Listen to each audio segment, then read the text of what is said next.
ఓం శ్రీ మాత్రే నమః. Welcome to my channel. ఇవాళ మేము తిరుమల తిరుపతిలో వెలిసిన శ్రీ వెంకటేశ్వర స్వామివారిని దర్శించుకోబోతున్నాం.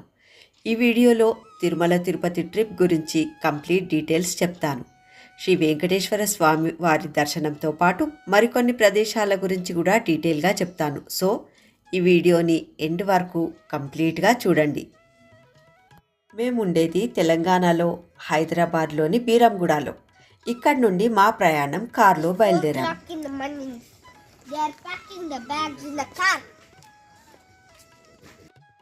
ఇప్పుడు సమయం 5 గంటలు అవుతోంది ఉదయం. అర్లీగా రీచ్ కావాలంటే అర్లీగా బయలుదేరవలసి ఉంటుంది. దాంతోపాటు మనకు ఆన్ ది వే రష్ కూడా కొంచెం తక్కువగా ఉంటుంది కదా, అందుకనే మేము అర్లీగానే బయలుదేరాము. మా ప్రయాణం కారులోనే. నేను మా వారు, మా కొడుకు కోడలు, 2 మన్వరాలతో మేము తిరుపతికి బయలుదేరాము. మా ఇంటి దగ్గరలోనే రింగ్ రోడ్ ఉండడంతో రష్ కూడా ఉండదు, రోడ్డు కూడా బాగుంటుందన్న ఉద్దేశంతో రింగ్ రోడ్ ఎక్కేసాం. వ్యూ చూస్తున్నారు కదా, ఇంకా తెల్లవారలేదు, చీకటిగానే ఉంది. అలాగే మంచు కూడా ఎక్కువగానే ఉంది. ట్రాఫిక్ ఎక్కువ ఉండదు కదా, అర్లీగా బయలుదేరితే అని అర్లీగా బయలుదేరాం మేము. చూస్తున్నారా మంచు? అసలు రోడ్ కనిపించలేదండి. కొన్ని ప్లేసెస్లో ఎక్కువగా ఉంది. సైడ్కి వైట్ లైన్స్ ఉంటాయి కదా, ఆ లైన్స్ చూస్తూ డ్రైవ్ చేశారు వీళ్ళు. సేమ్ థింగ్ ఇలాంటి సిచ్యువేషనే మాకు ముక్తినాథ్ వెళ్తున్నప్పుడు కూడా ఎదురైంది. డ్రైవర్ బాబు అతనైతే చాలా కష్టపడ్డాడు, లైన్స్ చూస్తూ డ్రైవ్ చేశాడు. మార్గ మధ్యలో మేము బ్రేక్ఫాస్ట్ చేసేసాము.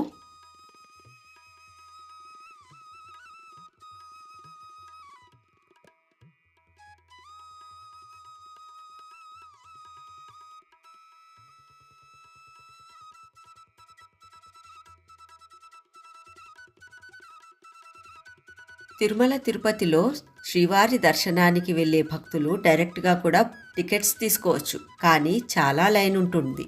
ఆ క్యూ లైన్లో నిలబడకుండా ఉండేందుకు ఆన్లైన్లో టికెట్స్ బుక్ చేసుకుంటే బాగుంటుంది. అలాగే అకామిడేషన్కి కూడా నేరుగా వెళ్ళే కన్నా ఆన్లైన్లో బుక్ చేసుకుంటే మనకు ఈజీగా ఉంటుంది. తిరుపతికి వెళ్ళే భక్తులు తమతో పాటు ఆధార్ కార్డ్ తప్పనిసరిగా క్యారీ చేయాల్సి ఉంటుంది. మేము మా బలినోలో తిరుపతికి వెళ్ళాము. పెట్రోల్ కాస్ట్ ఎంత అయిందో వీడియో ఎండింగ్లో ఇస్తాను. డీటెయిల్స్ అన్నీ తప్పక చూస్తారని ఆశిస్తున్నాను వీడియో ఎండ్ వరకు.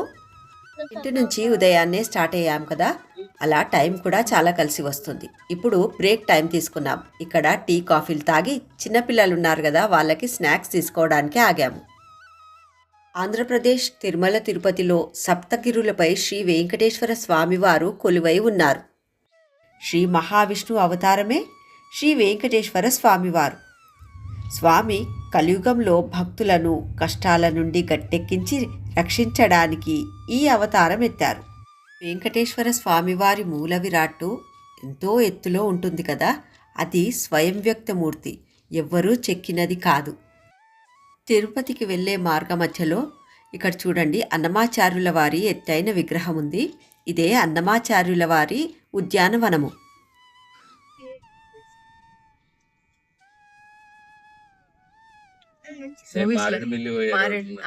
మారేడుమిల్లి పోతుంటే ఉన్నది, సేమ్ టు సేమ్ అలాంటి సీనరీ ఉంది. భక్తులు మెట్ల మార్గం ద్వారా కూడా కొండపైకి వస్తామని మొక్కుకుంటారు. శ్రీవారి మెట్ల మార్గంలోని మెట్లు 2388 మెట్లు ఉంటాయి. సప్తగిరులు ఆదిశేషుని పడగ ఆకారంలో ఉంటాయి. 7వ కొండపై శ్రీ వెంకటేశ్వర స్వామివారు కొలువై ఉంటారు. కొండపైన శ్రీ వెంకటేశ్వర స్వామివారు కొలువై ఉంటారు. కొండ కింద పద్మావతి అమ్మవారు ఉంటారు. కలియుగ ప్రత్యక్ష దైవమైన శ్రీ వెంకటేశ్వర స్వామివారిని దర్శించడానికి ప్రతినిత్యం వేల సంఖ్యలో దేశ విదేశాల నుండి ఎందరో మంది భక్తులు ఇక్కడికి వస్తుంటారు. తిరుమలలో కవర్ చేయవలసిన ప్లేసెస్లో 2 మార్గాలు ఉంటాయి. అంటే మొదటి రూట్లో పాప వినాశనం, ఆకాశగంగా, జపాలి హనుమాన్ ఆలయం, అలాగే వేణుగోపాల స్వామివారి ఆలయం ఉంటుంది. మరో డైరెక్షన్లో మరోవైపు శ్రీవారి పాదాలు, శిలాతోరణం, చక్రతీర్థం ఉంటాయి. ఈ ప్లేసెస్ని ఓన్ కార్లో వెళ్ళొచ్చు, అలాగే బస్లో కూడా వెళ్ళొచ్చు. ఈ ప్రదేశాలన్నీ చూపించడానికి బస్ ఛార్జెస్ ప్రతి ఒక్కరికి 120 రూపాయలు ఛార్జ్ చేస్తారు. కొండపైకి మెట్ల మార్గం ద్వారా వెళ్ళొచ్చు. అలాగే బస్ సర్వీసెస్ కూడా అవైలబుల్ ఉంటాయి. ఎదురుగా కనిపిస్తున్న ఈ కమానే తిరుమల వెళ్ళడానికి ముందే ఉంటుంది. ఇది చెక్ పాయింట్ అంటారు దీన్ని. ఇక్కడ మన లగేజ్, కార్ కంప్లీట్గా చెక్ చేస్తారు. కార్లో డ్రైవర్ మాత్రమే ఉండాలి. మిగతా లగేజ్తో పాటు ఎంబడి వచ్చే కో ప్యాసింజర్స్ వెళ్ళి ఆ లగేజ్ని తీసుకువెళ్ళి అక్కడ స్కానర్స్ ఉంటాయి. ఆ స్కానర్స్లో మన హ్యాండ్ బ్యాగ్స్, లగేజ్ చెక్ చేస్తారు. అలాగే మన ఎంబడి ఎటువంటి ప్లాస్టిక్ ఐటమ్స్ తీసుకువెళ్ళడానికి లేదు. గుట్టపైన ప్లాస్టిక్ నిషేధము. Plastic use and throw water bottles తీసేస్తారు. Glass water bottle, Tupperware water bottle అలా ఉంది. అలాగే ఎటువంటి మాదక ద్రవ్యాలు గుట్టపైన అలౌ లేదు. ఈ చెక్ పాయింట్ దగ్గర మనెంబడి తీసుకువెళ్ళే మన లగేజ్, కార్ కంప్లీట్గా స్కాన్ చేసిన తర్వాత మనం బయటికి వస్తుండగానే మనకు ఒక స్లిప్ ఇస్తారు. అదేంటంటే అది టైం స్లాట్. ఇక్కడి నుంచి కొండపైకి చేరడానికి 19 కిలోమీటర్లు డిస్టెన్స్ ఉంటుంది. ఇది కంప్లీట్గా ఘాట్ రోడ్ కావడంతో ఇచ్చిన టైం ప్రకారం వెళ్ళాలి. అర్లీగా వెళ్తే ప్రతి 5 నిమిషాలకు 200 రూపాయలు ఫైన్ వేస్తారు. స్లోగా వెళ్ళాలి. గుట్టపైకి వెళ్ళే వాళ్ళకి ఎదురు బండ్లు రావు. ఇది వన్ వే. స్లోగా వెళ్ళినా పర్వాలేదు, కానీ స్పీడ్గా మాత్రం అస్సలు వెళ్ళొద్దు. ఓవర్టేకింగ్ లాంటివి అస్సలు చేయొద్దు. ఫైన్ వేస్తారు. జాగ్రత్తగా ఉండాలి. గుట్టపై నుంచి కిందికి రావడానికి సపరేట్ రూట్ ఉంటుంది. గుట్టపైకి వెళ్ళే వరకు అక్కడక్కడ 2-3 ప్లేసెస్ దగ్గర వ్యూ పాయింట్స్ పెట్టారు. స్లోగా వెళ్ళడం ఇష్టం లేని వాళ్ళు స్పీడ్గా వెళ్ళి ఆ వ్యూ పాయింట్స్ దగ్గర ఫొటోస్ క్లిక్ అనిపించుకుంటారు. వ్యూస్ కూడా చూస్తుంటారు. మేం మాత్రం చుట్టూ వనమూలికలున్న ఈ కొండపై నుంచి వస్తున్న గాలిని ఆస్వాదిస్తూ స్లోగా ఆన్ టైం రీచ్ అయిపోయాం కొండపైకి. గుట్టపైన భక్తుల సౌకర్యార్థం టీటీడీ వాళ్ళు ఏర్పాటు చేసిన ఫ్రీ బస్సెస్ అవైలబుల్ ఉంటాయి. కొండపైన గెస్ట్ హౌసెస్, భక్తులకై నిర్మించిన అకామిడేషన్ భవనాలు, ఎంక్వైరీ ఆఫీసులు, కళ్యాణకట్ట ఇవన్నీ ఎక్కడెక్కడ ఉన్నాయో, ఎలా వెళ్ళాలి, టెంపుల్కి ఎలా వెళ్ళాలి అని పెద్ద బోర్డ్స్ అయితే ఉంచారు అడుగడుగున. అవి చూస్తూ వెళ్ళొచ్చు ఆ డైరెక్షన్స్ని. మా కోడలు సింధు టీటీడీ చైర్మన్ ఆఫీస్ నుంచి లెటర్ తీసుకువచ్చింది. ఆ లెటర్ని ఇక్కడ చూపిస్తే మాకు అకామిడేషన్ అలాట్ చేస్తారు. అది చూపించడానికే ఇక్కడికి వచ్చాం. ఇదే టీటీడీ చైర్మన్స్ క్యాంప్ ఆఫీస్. ఇక్కడే రేపటి మా దర్శనం టికెట్స్ మరియు రూమ్స్ కన్ఫర్మ్ చేశారు. ఇవే మేము స్టే చేసిన రూమ్స్. డీలో మేమున్నాము, సిలో మా పిల్లలున్నారు. ఇందులో 2 బెడ్స్ ఇక్కడున్నాయి, 2 బెడ్స్ లోపలున్నాయి. అటాచ్ బాత్రూమ్, గీజర్తో పాటు వేడి నీటి సదుపాయం కోసం. ఇంటి నుంచి అర్లీగా బయలుదేరి వచ్చినందుకు మధ్యాహ్నం కల్లా తిరుపతి రీచ్ అయిపోయాము. మేము త్వరగా ఫ్రెషన్ అప్ అయిపోయి, దర్శనం అయితే ఇప్పుడు లేదు, మాకు రేపే ఉంది. మాడవీధులు అలాగే అక్కడ చుట్టుపక్కల ఉన్న ఆలయాలన్నీ దర్శించుకొని వస్తాము. మీరు కూడా మాతో పాటు రండి. మేమేమే ఏ ప్రదేశాలు చూస్తున్నామో మీరు కూడా చూడండి. ఈ రూమ్స్ అన్నిటినీ చాలా బాగా నీట్గా మెయింటైన్ చేస్తున్నారు. మేము స్టే చేసిన రూమ్ పక్కనే 300 రూపీస్ క్యూ లైన్ ఉంటుంది. ఆ లైన్ పక్కనే ఇదంతా కూడా ఉంటుందన్నమాట. ఇలా ఉంటుంది అది. ఈ వైకుంఠ మందిరం పక్కనే ఉన్న మెట్ల ద్వారా కిందికి వెళ్తే ఆలయ ప్రాంగణంలోకి అయితే అడుగు పెడతాము. ఈ మార్గాన్నే స్తుపద అని అంటారు. ఇలా మెట్లు దిగి కిందికి రాగానే లెఫ్ట్లో సెల్ ఫోన్ డిపాజిట్ చేయడానికి కౌంటర్స్ అవైలబుల్ ఉంటాయి. దర్శనానికి వెళ్ళే భక్తులు అక్కడ తమ సెల్ ఫోన్స్ డిపాజిట్ చేస్తారు. మా దర్శనం రేపు ఉంది కాబట్టి మేము మా సెల్ ఫోన్స్ ఏం డిపాజిట్ చేయట్లేదు. బయట నుంచి ఆలయం వ్యూ ఎలా ఉంటుంది, నైట్ టైం వ్యూ ఎలా ఉంటుంది, వరాహస్వామి ఆలయము, అలాగే నరసింహస్వామి ఆలయము, బేడి ఆంజనేయ స్వామి వారి ఆలయాన్ని దర్శించడానికి, అలాగే మాడవీధులు కూడా చూసి వద్దామని ఇలా వచ్చాము. ఇటు నుంచి ఆలయ గోపురం కనిపిస్తుంది చూడండి. గోపురాన్ని దర్శించినా కూడా స్వామివారిని దర్శించినంతటి పుణ్యం లభిస్తుందని అంటారు పెద్దలు. మెట్లు ఇలా దిగుతుండగానే రైట్లో ఆదిశేషుని పడగనీడల్లో శయనిస్తున్న శ్రీమన్నారాయణుని స్టాచ్యూ ఉంది. అక్కడే మేము ఫొటోస్, వీడియోస్ దిగుతున్నాము. ఇలా కిందికి దిగగానే క్యూ లైన్ కనిపిస్తోంది. ప్రతినిత్యం దేశ విదేశాల నుండి ఎంతోమంది భక్తులు ఇక్కడికి వస్తుంటారు. స్వామివారిని దర్శించడానికి. ఆ క్యూ లైన్లో నించొని స్వామిని ధ్యానిస్తూ స్వామిని దర్శించాలనే కోరికతో ఉంటారు, వేచి ఉంటారు స్వామి కోసమై.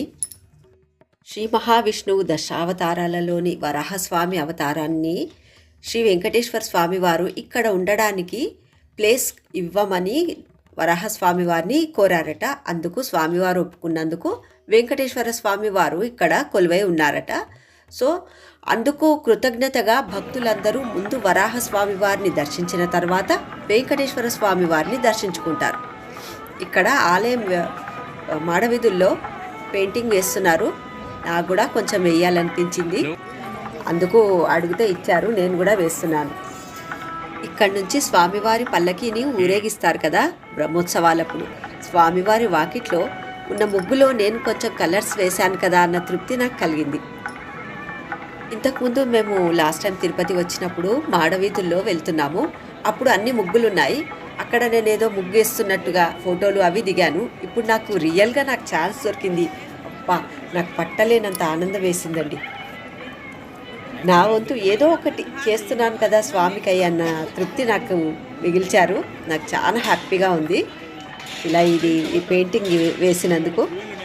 నేనైతే వాళ్ళని అడుగుదామా అని మొహమాట పడ్డాను, కానీ మా కోడలు సింధు మా అత్తయ్య ఇక్కడ పెయింటింగ్ వేస్తారు ఇవ్వండి అని చెప్పి ధైర్యంగా అడగడంతో వాళ్ళు ఒప్పుకొని ఇచ్చారు.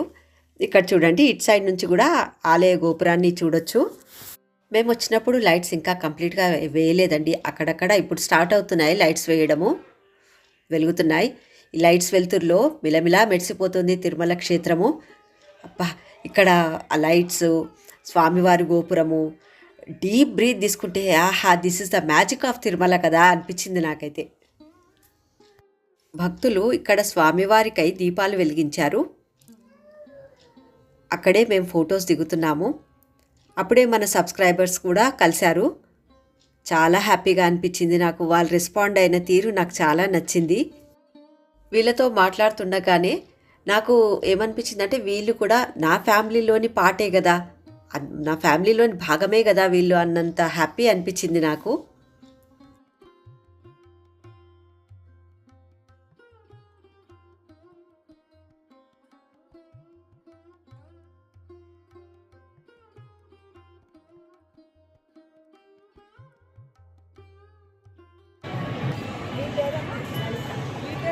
సరోజ సేవకు వచ్చామండి. శ్రీలత 4 days ఈరోజు. టీమ్ లీడరు పావని, నేను శ్రీలత. లలిత సిద్దిపేట నుంచి వచ్చిరా కదా. మీ ఛానల్ బాగుంటుంది, మేము చూస్తుంటాం. థ్యాంక్ యూ సో మచ్ అండి.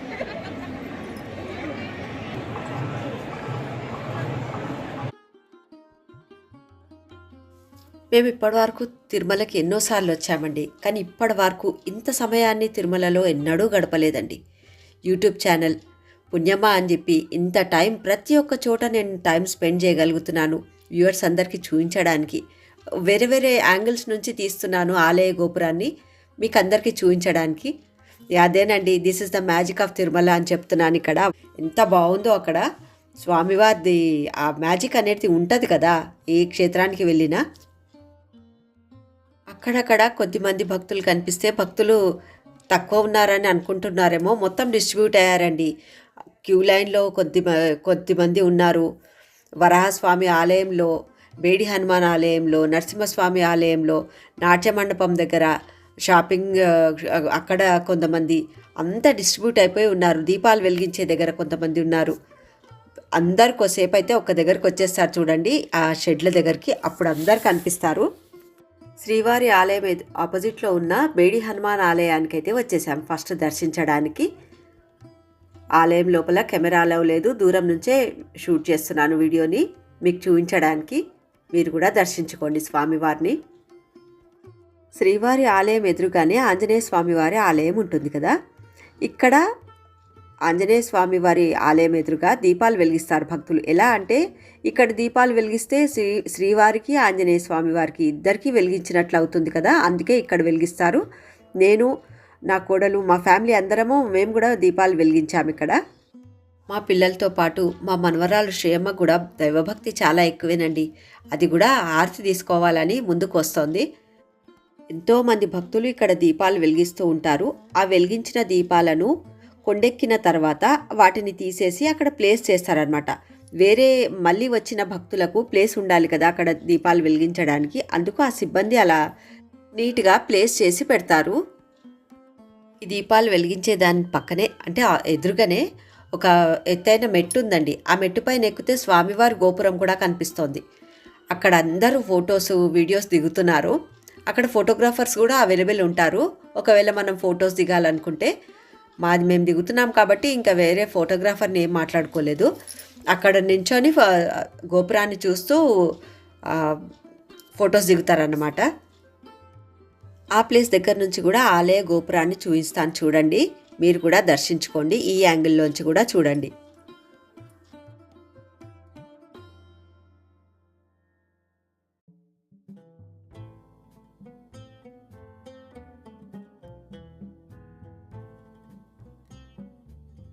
ఇక్కడ ఒక మండపంలో నిత్యము 24 అవర్స్ నాన్ స్టాప్గా స్వామివారి సంకీర్తనలు మరియు భజనలు పాడుతూనే ఉన్నారు భక్తజనాలు. అవి నాకు చాలా మంచిగా అనిపించింది. మీరు కూడా చూడండి.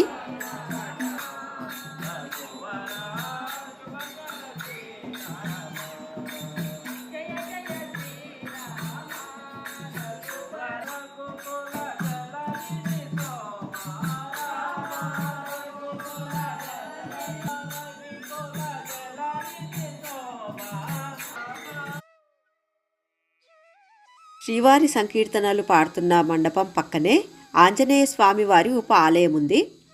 ప్రస్తుతానికి లాక్ వేసి ఉంది. నేను బయట నుంచే దర్శించుకొని వచ్చాను. ఇక్కడ గరుడ స్వామి ఎత్తైన విగ్రహం ఉంది చూడండి. ఇక్కడ నుంచి కూడా ఆలయ గోపురం ఎలా కనిపిస్తుందో చూడండి. ముందు గోపురం, మధ్యలో ఉన్న గోపురం, శ్రీవారి గోపురం 3 ఒక వరుసలో కనిపిస్తున్నాయి చూడండి. ఇక్కడ నుంచి కూడా మీకు చూపించాలని ప్రతి యాంగిల్ నుంచి ఆలయ గోపురం వీడియో అయితే తీస్తున్నానండి. ఆలయం లోపలైతే కెమెరా అలౌ లేదు. ఇక్కడి నుంచి అయినా కానీ వేరే వేరే ప్లేసెస్ నుంచి తీసి చూపించాలి కదా వీడియో అని చూపిస్తున్నాను. ఈ వీడియో మీకు నచ్చుతుందని ఆశిస్తున్నాను. నా మిగతా వీడియోస్ కూడా చూస్తారని ఆశిస్తున్నాను. మేము వచ్చినప్పుడు ఆలయ ఆవరణ కొంచెం ఖాళీగానే అనిపించింది. ఏంది రష్ లేరా అని అనుకున్నాను. నాకు ఒక నిమిషం డౌట్ వచ్చింది. కానీ ఇప్పుడు చూడండి అందరు వచ్చేస్తున్నారు ఇక్కడికి. ప్రాంగణం, ఆలయ ప్రాంగణం మొత్తము ఫిలప్ అయిపోతుంది. వెనకాల స్వామివారి విగ్రహం కనిపిస్తోంది కదా, అదే టీటీడీ నాట్య మండపం. ఇక్కడ నా వెనకాల కూర్చొని ఉన్నారు చూడండి. ఆలయ ప్రాంగణం అంతా తిరిగి అలసినట్లు అవుతోంది కదా, సేద తీరుతారు భక్తులు ఇక్కడికి వచ్చి. ఈ ఆలయ ప్రాంగణంలో ఎంతసేపు గడిపినప్పటికీ స్వామివారి దర్శనం తర్వాతే మనసు శాంతిస్తుంది, తృప్తి చెందుతుంది.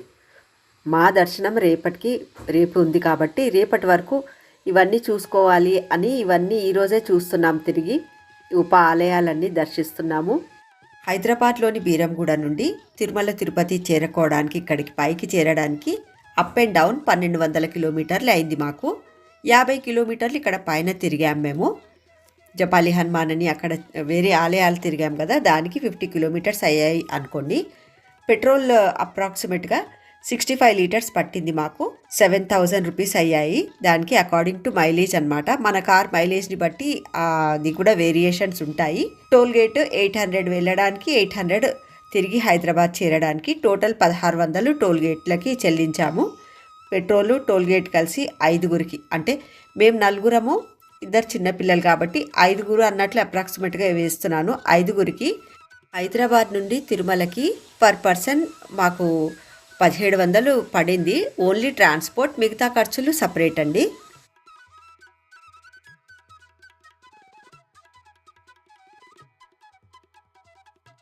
ఇటు నుంచి వరాహ స్వామివారి ఆలయం ఉంటుంది లెఫ్ట్లో. ఇక్కడ హయగ్రీవ స్వామివారి ఆలయం ఉంది. స్వామివారిని దర్శించడానికి వెళ్తున్నాం పైకి. ఇక్కడ చూడండి, ఆలయంలో హయగ్రీవ స్తోత్రాన్ని రాసి ఉంచారు. పిల్లలతో డైలీ మనం ఆ స్తోత్రాన్ని చదివించాలి. మంచి బుద్ధి జ్ఞానం కలుగుతుంది పిల్లలకి. జ్ఞానానందమయం దేవం నిర్మల స్ఫటికాకృతిం ఆధారాం సర్వ విద్యానాం హయగ్రీవం ఉపాస్మహే అన్న స్తోత్రాన్ని పిల్లలు డైలీ చదివేలా చూడండి. ఇటు పక్కనే లక్ష్మీ నరసింహ స్వామివారి ఆలయం కూడా ఉంటుంది. స్వామివారిని దర్శించి అన్నప్రసాదాలయానికైతే వచ్చేసాము. అన్నప్రసాదాలయంలో మార్నింగ్ బ్రేక్ఫాస్ట్ ఉదయం 9 గంటల నుండి 10:30 వరకు ఉంటుంది. అలాగే లంచ్ 10:30 నుండి సాయంత్రం 4 గంటల వరకు. డిన్నర్ సాయంత్రం 5 గంటల నుండి నైట్ 10:30 వరకు ఉంటుంది. తిరుపతికి వచ్చిన భక్తులు అన్నప్రసాదాలయానికి తప్పక వస్తారు. ఇక్కడ చూడండి పెయింటింగ్ ఎంత బాగుందో, కొండ ఎలా ఉంది, కొండపైన వెలిసిన స్వామివారు అదంతా చిత్రీకరించారు. చాలా బాగుంది. ఈ అన్నప్రసాదాలయంలో కింద ఒక పెద్ద హాల్ ఉంటుంది. అలాగే ఫస్ట్ ఫ్లోర్లో కూడా డైనింగ్ హాల్ ఉంటుంది. ఎంతమంది భక్తులు వచ్చినా అందరికీ ప్రసాదం వచ్చేలాగా చూస్తారు ఇక్కడి వాళ్ళు. స్వామివారి ఆశీర్వాదం మనకు లభించింది అన్న భావన కలుగుతోందండి. అన్నప్రసాదాలయానికి వచ్చి ఆ అన్నాన్ని మనం స్వీకరించినప్పుడు ఆ భావన ప్రతి ఒక్క భక్తుల్లో ఉంటుంది.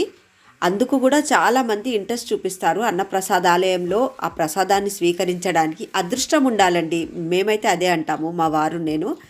ప్రతి ఒక్కరికి అదృష్టం ఉంటే కానీ ఆ ప్రసాదం లభించదని. ఎప్పుడైనా మన ఇంటికి కొద్దిమంది రిలేటివ్స్ వస్తుంటేనే హైరాణ పడిపోతాం. వాళ్ళకి ఎలా సౌకర్యాలన్నీ కలుగజేసేటట్టు ఎలా చేద్దామా అని గాబరా పడిపోతుంటాను నేను. ఇంతమంది లక్షల జనాలు ఇక్కడికి వస్తుంటే ఇంతమందికి ఎటువంటి కష్టం కాకుండా అందరికీ అన్ని విధాల సౌకర్యంగా ఉండేట్టు మేనేజ్ చేస్తున్నా అంటే నిజంగా టీటీడీ చాలా గ్రేట్ అనిపించిందండి నాకు. రేపు మా దర్శనం అయ్యాక దర్శనం ఎలా జరిగింది, జపాలి హనుమాన్ ఇక్కడి నుంచి ఎన్ని కిలోమీటర్లు, అలాగే వేణుగోపాల స్వామివారి ఆలయం ఇక్కడి నుంచి ఎన్ని కిలోమీటర్లు అన్న డీటెయిల్స్ నేను పెడతాను రేపు.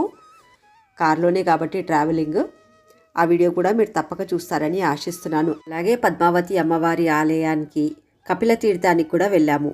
ఆ ఆలయాలు ఇక్కడి నుంచి ఎన్ని కిలోమీటర్ల దూరంలో ఉంటాయి, అవి ఎలా ఉంటాయో కూడా చూపిస్తాను నేను. ఆ వీడియోస్ తప్పక చూస్తారని ఆశిస్తున్నాను. ఈ వీడియో చూస్తున్న మీ అందరిపై శ్రీ వెంకటేశ్వర స్వామివారి ఆశీర్వాదం ఎల్లప్పుడూ ఉండాలని మనస్ఫూర్తిగా కోరుకుంటున్నాను. Thanks for watching.